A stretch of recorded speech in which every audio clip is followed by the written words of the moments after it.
Donc, beaucoup de questions. Donc, je vais commencer par Florent Boudier. Florent.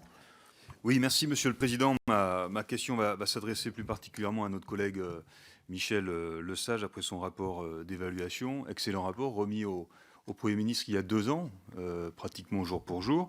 Et vous y dressiez un état des lieux inquiétant, des défis à relever pour adapter le modèle français de gestion de l'eau, pour atteindre aussi l'objectif de reconquête de la qualité des eaux, reconquête coûteuse, longue, complexe. 2 ans après avoir remis votre rapport, 2 questions.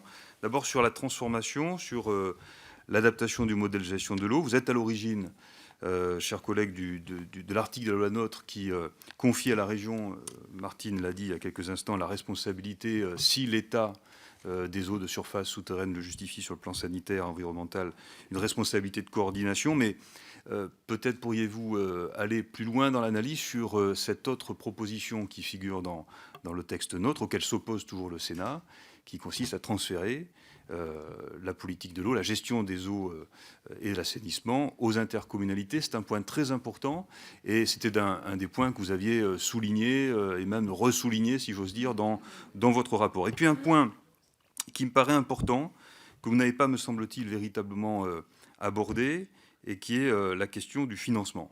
La Fédération professionnelle des entreprises de l'eau, la FP2E, vient de lancer une alerte assez forte sur le sous-investissement en France dans le renouvellement des réseaux d'eau potable et d'assainissement. Les raisons sont multiples. La priorité donnée par les collectivités à la baisse du tarif plutôt qu'aux investissements. Le fait aussi que les travaux sur les réseaux, nous le savons tous, ne sont pas politiquement très porteurs, et même peut-être, et même souvent plutôt sujets à gêne, notamment sur la voie publique. Bref, partagez-vous les inquiétudes de la FP2E?